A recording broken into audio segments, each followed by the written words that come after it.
Hello, everybody. How you doing today, Jeff? Not too bad, man. How are you? I am doing much better today. Good to hear. It has been a very, very long week. Very long, mentally, for me. How so? Well, I guess I'll just start from the beginning. We'll just go at it. Dive it in. Right on. All right. So as many of you know, I've had my share of battle with mental illness. At one point, it was called borderline personality disorder. Then it was called bipolar. Now it's who knows what. Is it cannabis-induced psychosis? There's all sorts of thoughts on it. So I'm going through the wickets, and I've been on medications up and down, you name them, for a few years now. Mm-hmm. Well, prior to going to the hospital a few years back, I would say that I had anger issues, 100%. Wasn't doing counseling, wasn't doing meditation, wasn't doing walking, wasn't getting out in nature. I wasn't doing all the things that I do now. Yeah. I was a different person. I had a lot of anger in me. What I'm realizing is over this past few years, when I'm angry, it almost doesn't feel like I'm angry. It feels like there's rage, but it's completely unnecessary. Mm-hmm. And it's like I can see it, I know it, but that feeling just keeps growing and growing. So I started doing some research a few months ago. Yeah. And I find story after story after story after. John was a schizophrenic. John was medicated. John's schizophrenia got worse. John got off medications and fought like hell through all of the side effects and the withdrawal symptoms. John hasn't had an episode since. And I find this across the board, whether it's bipolar or borderline or schizophrenia or any of these things. And it's not always, and I'm not a doctor and I'm not a scientist and I'm damn sure not a pharmacologist or anything like that. But I've used them firsthand, and I know that I have progressively gotten worse. I'm able to manage my symptoms better now, but I've gotten worse. Yeah. So in my quest to try to become a better me for my family, for my kids, for my friends, for everybody, I decided that it was time to get off the medications. Now, a lot of people would go and just dump the bottle. Yeah. Well, That's smart to do. I've read and heard about way too many stories of people that need to wean off, that didn't wean off, and I tell you, I was even frightened to start weaning because all too often a doctor might tell you, "Hey, you're going to take that 100 milligram tab and you're going to cut it in half." Okay, well, if we look at a game of percentages, you're telling me I'm taking 50% of that efficacy out of my system. Okay. It doesn't sound right to me, so I do more research on my own. I find out that you should do 10%. Yeah. 15. And then next time, you don't take 10% off the whole number. You take it off the new, smaller number. Yeah. And so it could literally take you a year or more to wean off of these medications. Oh, yeah. So, I haven't slept more than, and I'm going to be optimistic here, 3 hours a night in over 2 weeks now. Almost 3 weeks, actually. Yeah. I don't know how I'm still functioning. Honestly, I don't. As you yawn. Yeah, no, like you're making me tired. Yeah. Well, yeah, like I can attest that. Like past couple nights, I've not slept good. Like I'll get up, my normal routine, workout, train clients, and then I'll have done my reading, meditating, my normal routine, and then it's like I got time before work just because I have this little gap before. And then instantaneously, if I sit or lay down, like I'll fall asleep. But then I don't want to get back up. Right. But yeah. I've tired my body out, but when I need to sleep, I don't, or my body just wakes up. Routinely, I wake up at like 2:47 every day, or it's like 1:18. Like I could. Huh. My wife says it has something to do with like certain times of the night, certain organs or certain things in your body either are needing nutrients. They're inflamed, something's going on, and there's like all studies at certain times. So it's like usually those 2 times of the night I wake up and I do dare hit my phone. It's like, you gotta be shitting me. Yeah. It's like, come on. Yeah, I know, man. I know the feeling. Past couple days it's been like 1:18. Oh. I'm like, no, roll over. It's got to be later. I bet my alarm's going off soon. Right. 1:42. Right. 2:47. It's like, yeah. So the other day I got up like before 3, and I was just like, I'm just going to go work out. Dude, that's exactly what, okay. So I did read that if, and not necessarily with insomnia, but if you wake up randomly and you're just like, I can't go back to sleep. Yeah. Don't just lay there. That's miserable. Yeah. Go do something.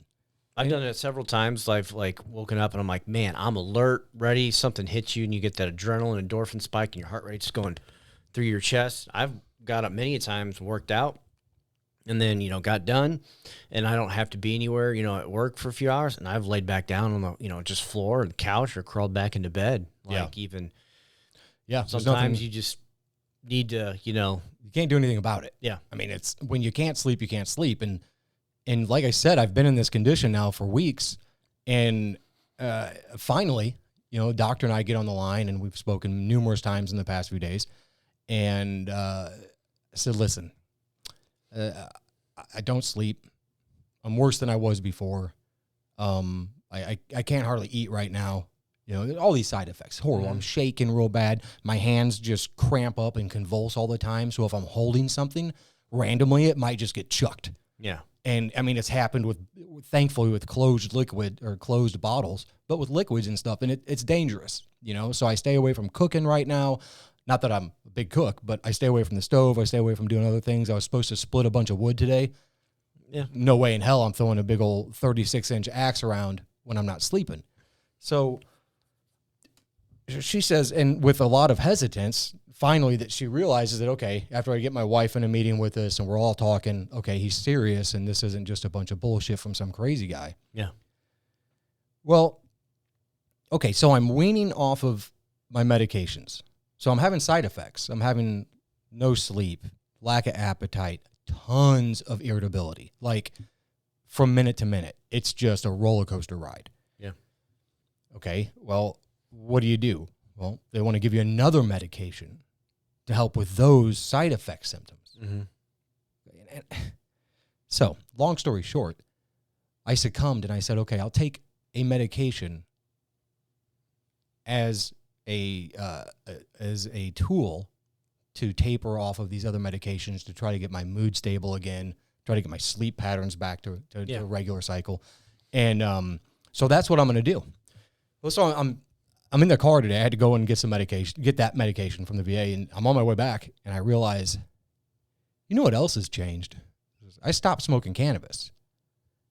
And I stopped because I remember when I went in the hospital, I had been smoking constantly trying to get myself to calm down, but I think that it actually did the opposite, and it's called cannabis-induced psychosis. So it's not pseudoscience. It's not just bullshit I made up. It's real. And so I go, oh, holy shit, okay, so I got off of it because I wanted to avoid something bad. But in doing so, what I didn't realize, at the exact same time I'm going to wean off of these medications, I'm going to wean off of cannabis, which has been running my cannabinoid system now for probably 3 to 4 years on an almost daily basis. So I took that cannabis out of my system, and my body freaked out. Yeah, I think that's a part of it. Cold turkey. Yeah. No different than anybody. Right. Anyone with caffeine, alcohol. Yeah, So with you. I'm going through withdrawal symptoms, I think, from both cannabis and from antipsychotic antidepressants. And I think combined, it's just, man, you talk about hard, dude. Yesterday was one of the worst days of my life when it comes to just my stability, my mood. I took it out on my wife. That's a whole other story. I don't understand how spouses are supposed to be able to deal with other spouses like me. Yeah. And know what to do. No handbook, really. There's nothing, and it's rare that anybody ever reaches out. It's even more rare for the spouse to reach out. Yeah. They may feel ashamed or embarrassed or whatever. But for me, the one that is suffering on internally, my suffering, it would be amazing if my spouse knew of some way to help calm me down or diffuse the situation. Not her responsibility. No. Yeah, I get that. But that would be good. And I think that any of us in a home with a spouse or a significant other, and one of you or maybe both of you have some sort of mental illness or ailment or whatever it may be, that it's critical that you can depend on each other.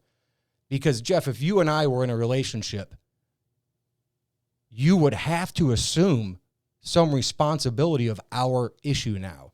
Well, yeah, because if you're flared up, that's the hard part in a lot of relationships is you can be worked up on something and the other person knows how to fuel the fire versus trying to extinguish it. Yes. They fuel it. Yes, and that's habitual. Yeah. That goes back to what we talked about before. They do the same thing they did before, but what they don't realize is my mind's already a month in the future, and you're still doing the shit that you did yesterday.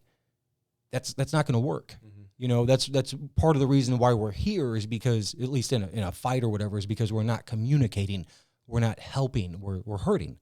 And I don't know what the answer is, but I would love to figure out, is there a program? Is there an organization? Are there means or ways out there for spouses who are sort of caretakers? I know for other organizations like Parkinson's, Alzheimer's, there are support groups and counseling for the significant other, children, caretakers. I know that because at work we're trying to set up, counseling support for Parkinson's since we have Rocksteady Boxing and we looked into other stuff and, in time maybe we'll get to that. But there for those, not saying these aren't major, but for these more mainstream things that are more talked about and more publicized, there are counseling to individuals, and there's a lot of grant money out there that there's free counseling for these people. So it's just funded by grants. They make appointments. They don't pay anything. The counselors are paid just by grant money by organizations. But it would be beneficial to all. Even if you don't suffer some type of mental illness, just for couples to, when someone's revved up,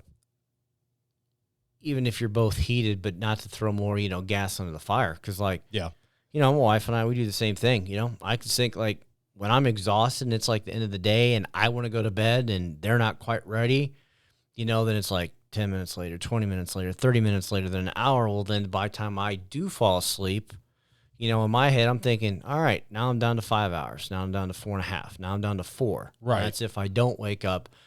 And then I'm thinking, okay, and then how long my day is before, it ends. It's like, that gets me raged. And it's just like, I get, young kids, I don't want to go to bed, Yeah. But little things, it's like, you got to pick and choose your battles. But I think if, in a relationship, both of you look at it and, okay, they're a little heated. You need to try and diffuse this versus accelerate this. Right. And it's hard if you had a referee, it'd be easy. I think it would be good, though, from a more standpoint, like you're talking about, if you're going that your wife notices the signs of, oh, he's getting flared up, it's going to, could have a moment here. What are things that I can do to de-escalate it to bring it down? Right. But that's not easy. It's easier said than done if both, if we're going at each other, you're getting a little heated, one's not going to back down, especially if, you're two stubborn people. Right. Yeah. And if one of you is on antidepressants, antipsychotics, anything like that, your reactions, the things you say, whatever it is, it's your responsibility, 100%. But if you've ever been in these shoes where you're sick and where you just don't have a grasp on a lot of emotion and it takes over, you cannot understand how difficult it is at times to regulate that. Well, you're fighting multiple battles in the sense of all these emotions that someone else may not have hardly ever unless they're really worked up. Man, true. Yours can just come from nowhere. Yeah. Versus mine is caused by outside events. Yours can just be. Yeah, mine's a random thought. Yeah, and triggers it, and it takes everything to calm myself back down. And I was doing really well. I almost said I've been doing well.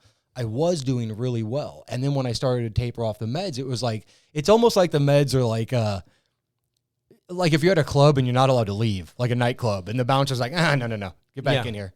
Get back in here. You're like, I just want to get out of here. I want to get off of this ride. I don't like it anymore. I'm getting sick. Nope, get back on. Yeah. Get back on. That's what it feels like. No. It's amazing how horrible it can be. That's how I felt the past couple of days, just being drained from not sleeping good. Then, it's that time of year for allergies. And if you suffer, that just adds to it. But the past couple of nights of not sleeping good, it just, and you can't make up sleep no matter what they say. And Nope. oh, I slept 2 this night, I'll get 8 the next. Well, it don't matter. It doesn't work that way. Right. I'll make up. I'm going to sleep 14 to make up for the 6 I should have got the other day. Yeah, it's that's a big thing for me is those later days when I don't get to sleep or I don't wake up. And it's just that kills me. And that takes my patience. But that's a normal thing of sleep deprivation is you're more irritable, you're more moody, anger, and stuff like that. So those types of things too. Yeah. I think they're similar in the fact that mine is normal, quote unquote, but normal in the sense that, oh yeah, man, that's normal because everyday thing. When yours is just not a topic that sadly is not talked about because it's still kind of taboo. Right. We shouldn't talk about those. And things. that's exactly why I think we're here. Yeah. Is because I think that guys and gals our age or even above and beyond or younger, you don't get a chance to deal with these issues head first. It's always after the fact. It's always the guy or the girl lost their mind. They ran down the street naked. The cops were chasing them. They were in their front yard with a gun. The stories go on, and that's just right here in my fucking town. Dude, everybody on antipsychotics, and they do crazy shit. Especially probably more so now through the pandemic, more people being diagnosed with things or these things. Because to say you had a thought and it's trying to dumb out the thought. Well, think of how many people have had these just random thoughts that never came before because now they have more time to their hands. Totally. And it's this is, you create your own paranoia, sort of psychosis, and then you just start manicking off that, anger, sadness, depression, irritability, whatever it may be. And then your partner or whomever other people you're around have what the hell is going on with this person? Right. Yeah. Absolutely, man. It's and you can't expect other people to know, but I'm hoping that people become more compassionate about it. You don't have to understand it. Mm-hmm. And that should be enough to make you compassionate. I don't get it. However, there's obviously something going on here. Mm-hmm. Something I don't understand. And unless you think you're God, you cannot understand what other people are doing all the time. So you have to be compassionate. You have to be empathetic. It's exactly like that. You never know what battle somebody else is fighting. If someone cuts you off, or like we talked about before, someone comes in heated. Something I learned from previous jobs is if they're angry, just kind of let them roll. Yeah. And then, oh, yep, I understand. Empathize with them. I'm yeah, I get it. Okay, And eventually, most of the time, most people calm down and they're like, hey, I'm sorry. Hey, it's okay. I'd be very frustrated too. I've been on both sides of that. But it's one of those things of if you're witnessing this, try to be as patient as possible. And I'm taking this as words of my own advice that I should do at times too. Sure. But it's have a little bit more patience with other people. Today on the way here, someone weaving in and out trying to get through, and I could see him coming. I'm like, all right, I'm trying to do my best because this semi is trying to get over in here. And I'm like, all right, well, I'm just going to get behind the semi. When it gets over, I'll get in front of that, and they should have a clear path. And I'm like, and they're riding me, and I'm like, hey, I don't know what they're trying to do. Yeah. Maybe they're late for work, got to get a kid. Yep. I don't know. I just don't care. I'm cruising, feeling good. Yeah. I was doing my breathing techniques before I called the missus and the daughter and stuff like that, doing little whims like a 30-day challenge thing. Nice. Finished up another one and doing this one. So you got to certain things in the morning and midday and evening. So I was just doing that. But it's just I'll get there when I get there. Yeah. I was almost going to text you, hey, looks like I'm going to be a little late, a little bit of traffic. Well, lo and behold, just a small little space, bit of it. And I'm here. I'm like, it's just, I'm trying to do this better. I know as I can speak in younger years, I've not been patient with other people to blow up and still have my moments. I've had them recently. Yeah. But it's, hopefully it gets a little better each time. I shouldn't have done that. Yeah. Yep. Dude, let me blow your mind here. So I had a moment today. I walked out to our van. We're going camping soon, so got to get the van ready. And a bunch of wasps out today for some reason. Oh, Tons they're of everywhere, wasps. yeah. Make a nest. And so one got real close to me and I swatted it away, hit the ground, didn't move. And I was like, fuck, I feel sort of bad about that. Like for some reason, it was just something hit me. And I was like, fuck, my compassion kicked in. Mm-hmm. But because I'm a little out of it right now, my compassion level went probably higher than it should have for a wasp. Yeah. Right? So I crouch down next to the wasp. I take my finger and I sort of poke at the side of it by its wing. Mm-hmm. Wakes up and takes off. Stunned it. Scared, but it's probably scared the shit out of it. But I think that same approach should be taken with people. Yeah. Like, oh shit, I'm sorry, I did swat you, but that's my bad, and I'm sorry, I apologize. Let's make amends so we can move forward. Yeah.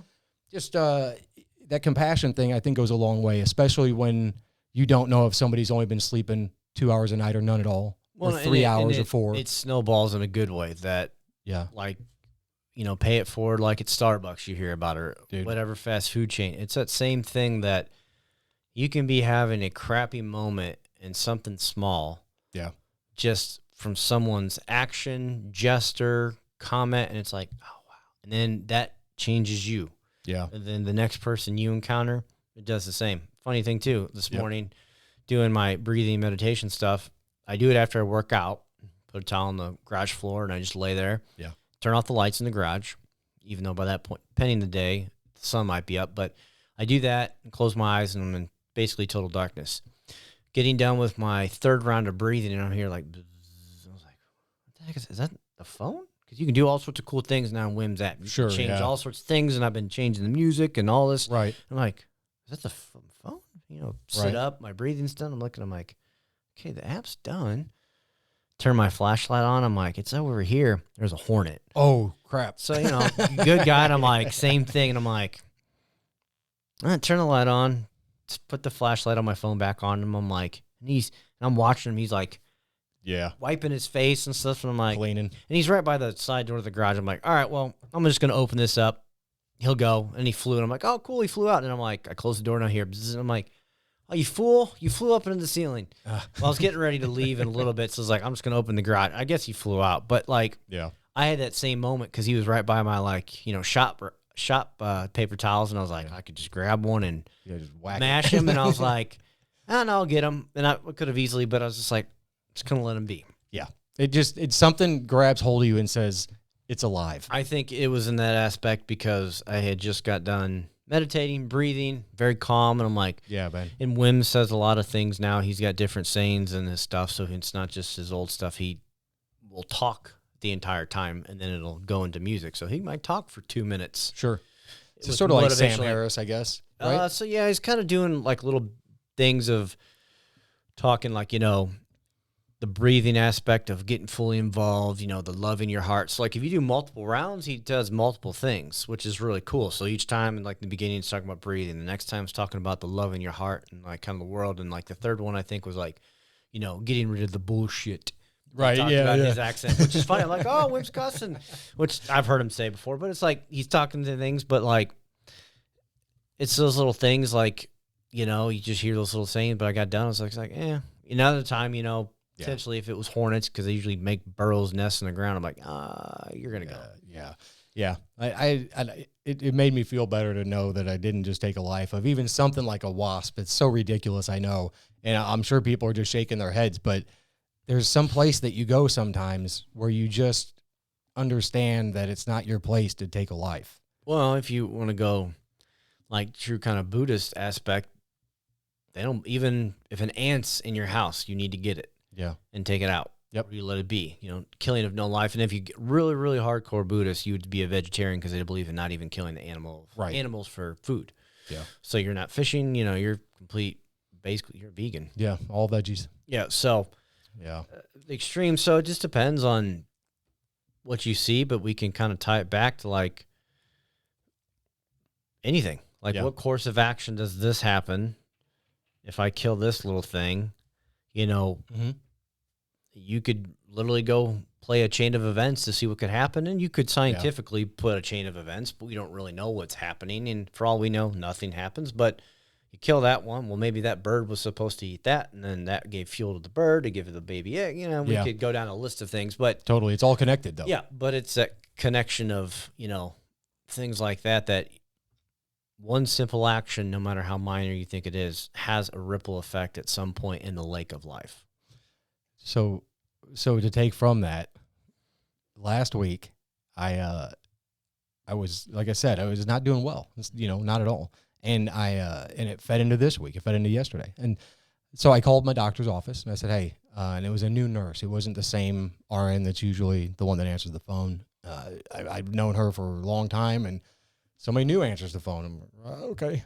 And, you know, actually, no, I'm sorry. They called me. And so I get the phone and it's some new voice. It's not one person, it's a new one. I say, well, yeah, what can I do for you? And they're like, oh, well, I'm so-and-so. I'm taking over for, you know, who, and this is what we're going to do. So in the future, I'll be your point of contact. And I'm calling to remind you about your appointment with your doctor tomorrow. And I said, yeah, I know. And he goes, did you need anything else? And I go, if I needed something, I would have called you. That's what I said to this poor bastard. And I hung up the phone, just hung up on him. And it still hadn't really hit me who I just talked to or what I did. But I'll try to frame it for everybody. What I did was I essentially took my primary point of contact in any crisis and I treated them like garbage. Yeah. And so about 30 minutes later, it was eating me up so badly, I called back into his office and I was like, hey, this is who I am. I'm really fucking sorry. I just screwed up. I've had a really horrible week. My meds are crazy, yada, yada, yada.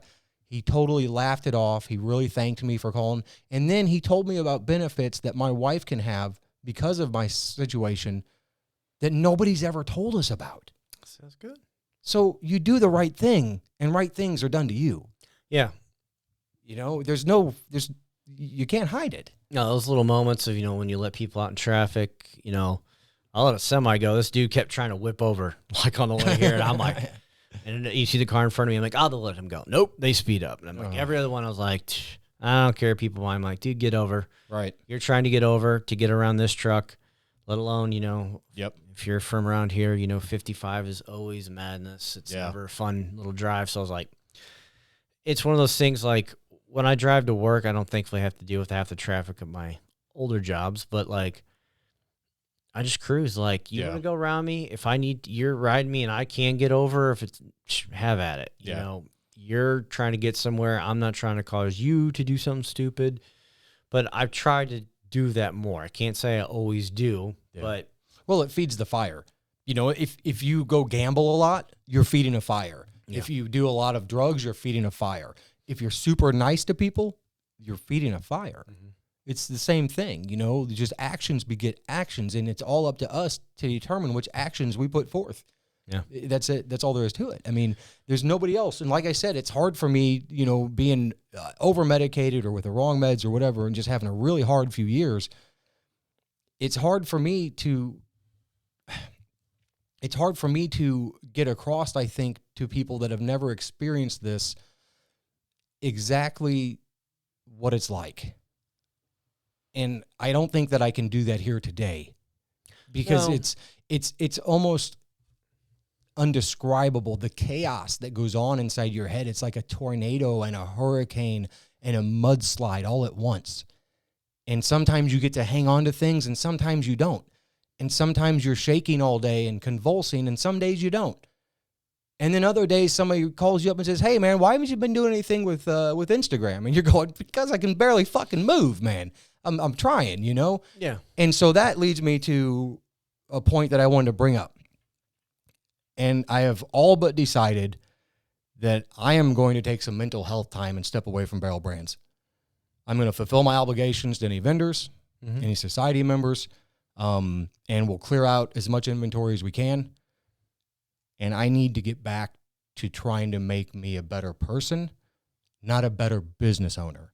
I don't think anyone who knows you will fault that. And I think many people need to do that themselves. And that's phenomenal. Like, you've debated this for a while. Yeah. So not like I'm sitting here going, yeah, right. It's not new you news. know, but that's the smart choice. Most people don't make that, you know, and I can speak of others, even you included in this, who have gone so hard they've wound up like passed out on the floor, Here, here. you know, Yeah. in bed for multiple days because their body's like, fuck you, look what you've done. They shut literally the body's like, no, we're shutting you down. Yeah, man.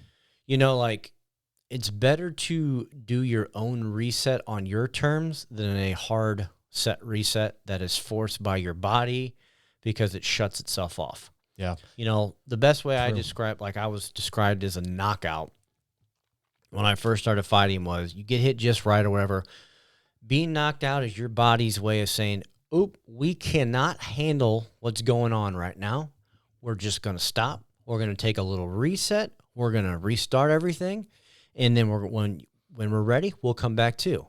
And you can kind of think, see, it's true. When you watch guys get like knocked out and then they start coming to, and then they're like, oh, what's going on? And some go like, hey, what the hell, you know? Yeah. Because you remember that, but your body's like, nah, we need a little nap. We're going to take a little reset. It is better to be the one in control of your reset versus allowing Mother Nature to potentially set it for you. Yeah. It'll be a much harder recourse and recoil. Yeah. Well, I have no business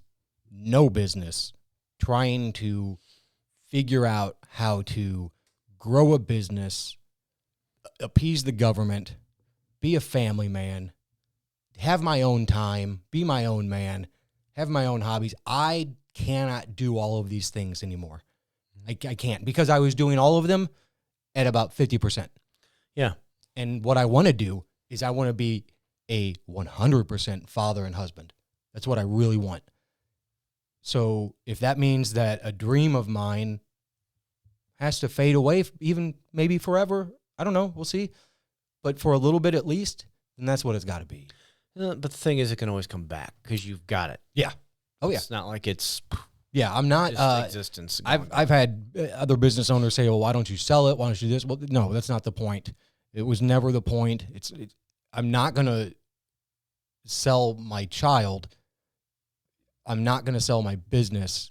It's not like I'm a corporation. It's not like I'm a craftsman. I'm a tradesman. I just do one little thing, and that's it. It doesn't have to be a money grab. It doesn't have to be, oh, well, you spent all this time. Like all the things that people say, like everybody wants you to keep going.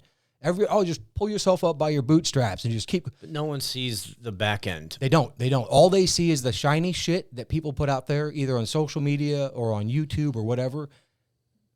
They're not at your house at night when you're so exhausted that you can't pay attention to your children the way you should. No, and Yeah. been there in situations with like work where it's 24/7 nonstop, and it's just like you get home and you ignore every human being because it's like I've talked to people for 10, 12 hours, and now I'm around two people who are how important in my life, and even other people, I was like, I don't want to talk. Yeah.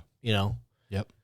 And no, Totally. it's not mentally good, Yeah. emotionally good for all those involved. So it's one of those things, no, you just need to do, and that's a big thing people don't see is like, and social media is good at this. You see the side people want to show you. You see all the cool glitz and the glam, but you don't see the endless mind-numbing hours of what goes into the one photo, video, or a company.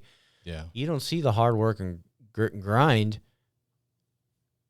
and everyone busting their ass to them. Oh, you just see all smiles. But it's like, if you really step back and you could get most people to be honest and tell the truth instead of saying, oh man, it's all great. Oh, I would never. You'd be amazed at what would come out of people. But it's a facade a lot of people put on to forgo the show. And social media has done a good job of keeping people to do that. But, with anything in your life, like take a step back and like Jeremy's doing now. What is it bringing me? I had to do that with the point where I was last year. It was kind of like weighing the odds. It's like, I would love to do this. It's just where I'm at in my life. It's not ideal. If I was 10 years younger, it would have been fine because my responsibilities were much lesser. I didn't have other people. I didn't have, a child, a wife. Like, it's easier said than done at that point. But being older than a majority of your coworkers, being at a different stage in your life, it's like we are in two ends of the spectrum. Yeah. And I've come from 2 different jobs that way where, like, I'm like, I am the second oldest next to my supervisor, and then the next youngest is like, oh, cool. I'm like 9 years older than you. Yeah. That's huge. Yeah, totally. A 9 and an 18-year-old put 9 years there. That's huge. Yeah. Now as you get into adulthood, it's still huge. But as someone in their 20s to 30s, differences typically in where their lives are going or where they're at. Yeah. And that's where you got to look at with things that you're involved in your guys' lives. Like, is it bringing me true happiness, benefiting me? Is it, maybe it does.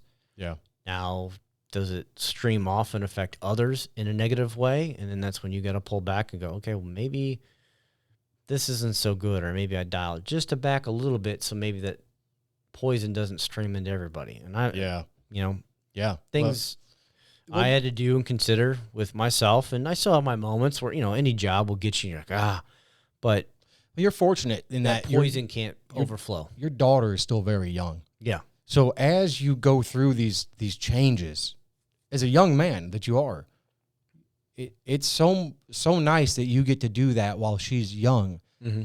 I look at my children, they're 15 and 13, and I go, my God, they've been through so much. They've seen me deal with so much, and they've had to listen to me rant and rave and yell and scream or cry or whatever. My daughter is going to graduate in a few years. I don't want to be busy working with Beryl. I want to spend time with my daughter. You know what I mean? I know a gentleman that just sold his entire business, and I was like, dude, does this happen? That looks like his business. And I'm like, somebody else is in there? And I'm like, wow.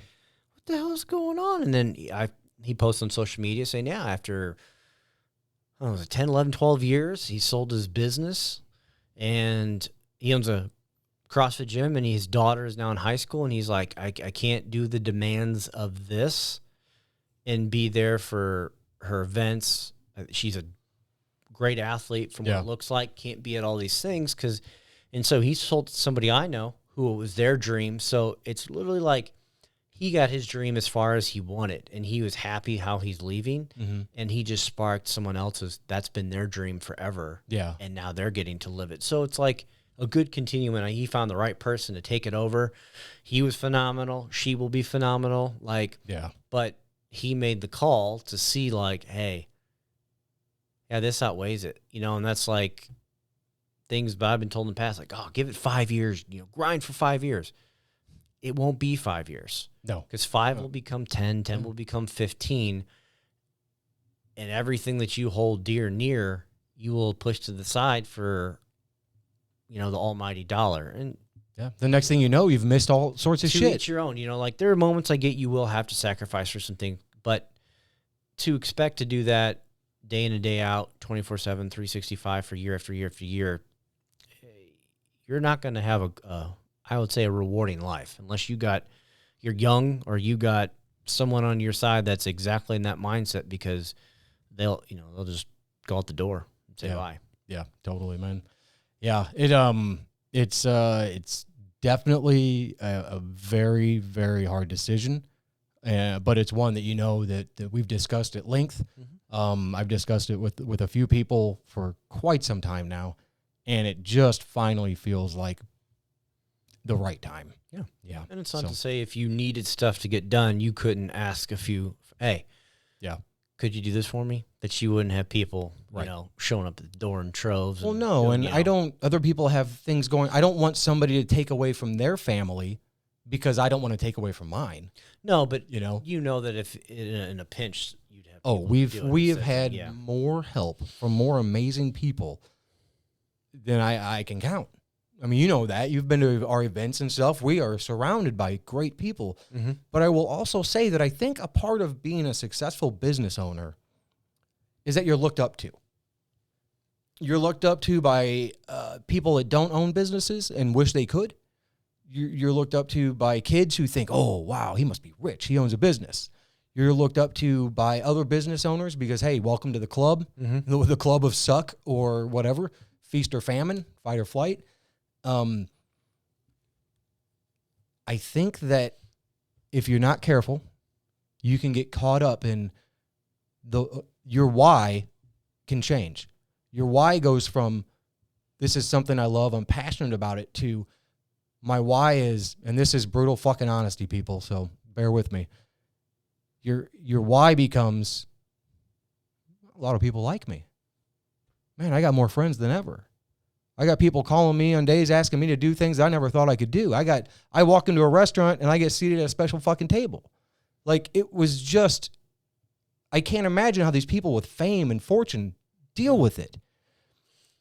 But I think that one of the things that I was afraid to let go of was that honesty. I just really think that there was something tremendous that I felt as an adult that I never, ever felt before in my life, especially as a young child moving across the country every fucking month. I all of a sudden had an uncountable number of friends and people that were just bringing me gifts and making things for me. And I say me because it was me that they were doing it for. Mm-hmm. And I have friends that would come and help. Whether it was Jordan with social, or Mark and Hugh and Sheldon and Whitney and Jeff and you, Jeff, and countless people, and my wife that always showed up. Oh, yeah. You got a bottle of something? Man, we're there. We got an event? We're there. But it never became quite successful enough for me to financially compensate anybody. So I would give out product. Mm-hmm. I would, hey, if you want to hang out at this event, come on in. I'll get you a wristband. If it's a tattoo show, so there's a perk. I would do the things that I could.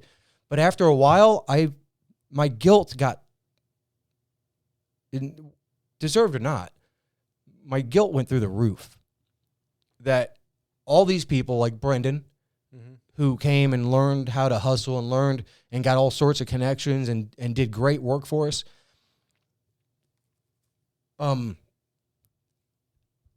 I was riddled with guilt because I didn't think that I could return the favor. And to this day, it affects me. And I know that people they're fucking adults. They do whatever they want. They want to come hang out, they hang out. I don't make anybody do anything. Yeah. But it doesn't take away the fact that every good turn deserves another. And I just never felt like I could quite give that turn back. You just wanted to give more than what probably the next business owner would. Maybe. Yeah, maybe. I wanted to give more. I think that's just your nature and your character. You wanted to give a lot more than what you thought you were doing and what you were worthy of. Yeah. Yeah. And so then when people would say, well, hey, I can help, I'd go, I can't do that again. I can't owe somebody again. Mm-hmm. And that was my thought. No, it's good or bad. It's fair. Yeah. I hope that now that I realize it, I can deal with it. Well, I think in the future, if you launch and get it going or do events again, if events can happen anytime, right.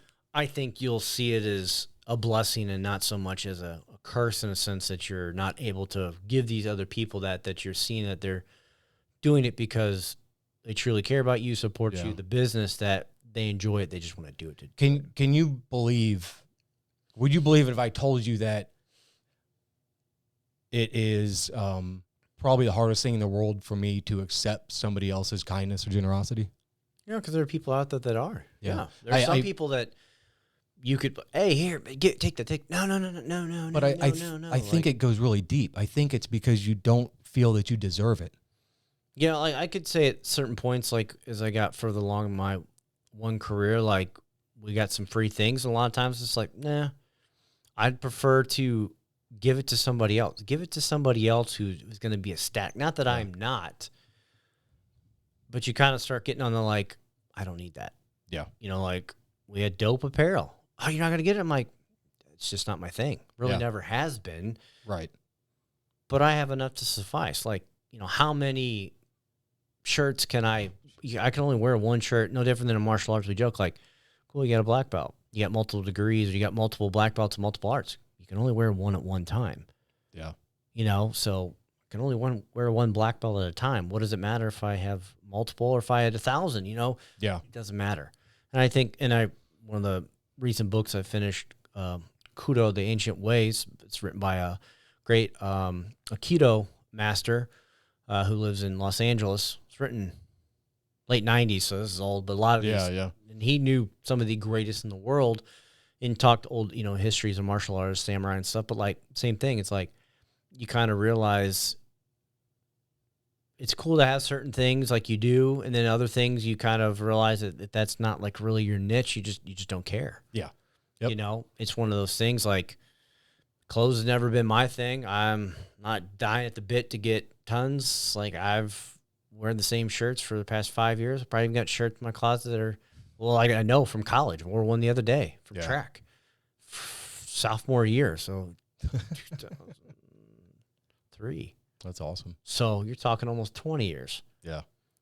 So it's just those things. I think that's how you see it. And I think it's nice, but a lot of those other people who volunteered to do with you, they didn't want anything in return. Just, Yeah. oh man, get to see my boy. Yeah. Get to go to some cool event, get to talk to some people. Sure. Yeah. They just saw it as an opportunity to do something that maybe they don't get to do. Yep. And it's exhilarating. You know, like when we had events, you're like, oh man, and like you want to do events? It's like, I've been doing events, and some of you were in junior high. Yeah. For my jobs that I've had previously, it's like, no, I do not at 30 some odd years old. They're not as fun to me anymore when you've done them for a lifetime. You know, like Yeah. when I stopped doing martial arts tournaments, why not? Because being gone for 3 days and being at these tournaments for 16 plus hours a day, it's fun, but it takes its toll. Yeah. You learn, like, you pick and choose what you want to do. And it's just like, yeah, while you're young, enjoy it. And some people might be older than me and like, they love it. It's just like, no. Yeah. And I think you just found the right niche of people that love to be a part of what you're doing, because it got to give them something to do that they don't do in their day-to-day life. Whereas you were thinking like, oh man, they're coming here, they got to do this. I'm forced to do this. It's like, no, they're not being forced. They're doing something that they idolize that you get to do, and they get to do it for a moment, and they enjoy it. Right. Now, if you flip-flop that, and they were in your shoes, maybe they wouldn't want to do it all the time. You never know. Yeah. But you give people a little bit more of a taste of what you're about. Yeah. And I think that's why some people like doing event stuff, Yeah, I do and I don't at times. You got to just catch me at the right moment. And other times totally, you'd be like, man. no. Yeah, I know. It was never my thing either, but I was the guy, so I had to do it. You put your face on it. We don't have that logo sitting right here, but you had your face on it. You kind of got to show up. Yeah, absolutely. Yeah, thank you, Jimmy Harper, for talking me into that one. But it turned out well, and that's another guy that he put so much time and effort into all of this. It breaks my heart to go to him and say, "Hey, Jimmy, we're not going to do this." What do you think if you gave him two options: Barrel Brand to continue on, or his friend to exist? What do you really think he's going to choose? Screw it, dude. Barrel Brand says continue on. You know that he would never, ever tell you that the business needs to continue on. He would do nothing but say, from meeting him and sitting here and talking with him, he would wish you nothing but the best, your health, because it'll stream down to your wife, your kids, and everyone else. And then when you are ready, it'll still be there. Yeah. Because you're not selling it. No. Even if you do, who cares? It's your choice. Yeah. It'll still be there. Yeah. So he will 100% always agree you. So any of these people who've helped create this, from, the random idea, Jordan, all these guys, gals, not a single one's going to argue it, because they would rather have you. Yeah. Yeah. That's very nice. We can remove you all day long, but it still doesn't make this. Right. Yeah, you're absolutely right. I mean, there's no doubt about it that it was my soul and my passion. I dumped into it, everything I had. And we've said it before. I'm no stranger to being a perfectionist and trying to do things to a T every time. And I want to work on that. And running a business is not a good way to work on letting things go. No, because it's consuming you in areas where you need that. Yeah. You need to spend the extra. I don't have the bandwidth. Percentage. There you go. Yeah. You don't have the bandwidth to put in areas you really need to. Yeah. That's absolutely right, man. That's a great way to put it. And sadly enough, in lives, we'll just keep with this analogy, is that this modern day and age, we do not have enough bandwidth in our life to really do, because the average job is no longer 40 hours. It's 60 on the low end if you're lucky. Right. 80, 100, 24/7, because of technology. People can contact you all day long. Yeah. Even if you think you can remain hidden, we can find you, Google, social media, email. There's so many digital distractions that your bandwidth is so thin that you really have to either do like you do. Okay, I'm going to put this aside for a bit, or like I wake up early by choice on some of these days, some days because I'm getting up to go to work, but because it gives me a few hours to get done what I need to do. And yes, that makes me tired, but for the overall long-term effect, I know that I'm doing good for my physical health, my mental health, emotional, because I'm doing things that help alleviate the day, that, Right. you know, make me stronger in a sense to take on life. Yeah. Versus going through life, I'm not going to do that. Yeah. And that, because then you're letting other things. So there's another way to put it. Look at the bandwidth, the things you do in your life, as we kind of said earlier, and what should have more and what should have less, or what should be gone completely. Yeah, totally. Yeah. Well, we'll see. Yeah. We'll see. I got a lot of conversations to have with my family and on here. Well, we'll continue on with it in the future as things progress. We'll because catch ups, because obviously it's going to be a journey, like you said. Yeah, everything's changing, everything's fluid. This is what we're going to do for now, and it's not like we're closing the doors today. It's just we're taking steps to make that happen. So taking a break. Yep, that's all you got to call it for now. That's right. So anyway, thank you for letting me get that off my chest today, man. We all need it. Yeah, it's good. It's a good perspective. I think people need to hear it from the mental aspect, but also as people who maybe are business owners or who are really spread thin with their work or other outside activities, need to take a book out, a chapter out of your book to understand that. I do that, real quick. I pulled away from weightlifting. It's in there, sure. CrossFit, but I mentally put everything I had into it and felt like, the world crumbled when, it came, did good with competitions and things, but it was just very hard, and the emotional ties with my coach, Justin, and things like, it was just like, you know what? I can always go back to it. Yeah. It is still there. Those skills won't go away. I may not be able to lift some of those numbers for a while or ever again, but I'll still be pleased in the fact I'm able to do it. Totally, man. So you don't ever feel like you're burning the candle at both ends? I do at times, yes. Yeah. 'Cause, what do you do about that? Do you try to squeeze in a nap? Do you try to? Well, I would love to, but like in my office, if I got to do some stuff in the afternoon, been doing a lot of marketing things. So like I'll close the door and I might like turn off my lights and turn like my under desk lights on and put headphones in, listen to a podcast, just play music. And then as I'm writing marketing things or doing some graphic work, it's just kind of like, it's a flow, right? I can basically zone out when I'm doing graphic stuff, even if I don't have any like outside music stimuli or whatever. Like I'm so enthralled in that. Like I spent 2 days working on. I know to those that's your profession, that's nothing. But I'm amateur at this, so spent 2 days like doing different graphics for something that will, it's not a big deal. But to me, like you, I want it to be perfected. That it looks good. I'm like, okay, you want to be proud of your work, yeah. And I like doing that. But no, I had those moments where I know I am, and I'm pushing myself physically. Besides doing WIM stuff, something else, I am biking 10 miles a day. Wow. So indoors, incredible. I'm not going outside. Yeah. And I started this at the end of February. And then I think the 27th or the 28th, I don't know, one of those days. So literally right at the tail end. And I've done it every day. Some days it's 10, some days it's 11, 15. A few days, like if it's like a recovery day, I'll do 20. Yeah. So I'm like at 500-600 miles biked. Yeah. But I decided, I'm gonna do this, something different that pushes me, and so I'll do different style rides every day, and I'll read. Some days it's like, man, I'm beat up. We're just gonna cruise. Yeah. And I'll just read, and I'll read until I hit 10 miles. Yeah, that's cool. And I sit there and flip, and I'll stop. Ooh, I like that. I'll highlight, and I just do it. And other days I'll go a little harder, get up out of the saddle, as they say, on the bike and ride. I don't not follow anything and just do my own thing, and it's a mental push to do. CrossFit mentally pushes me, but I wanted something on the another aspect to push me, to force me to do.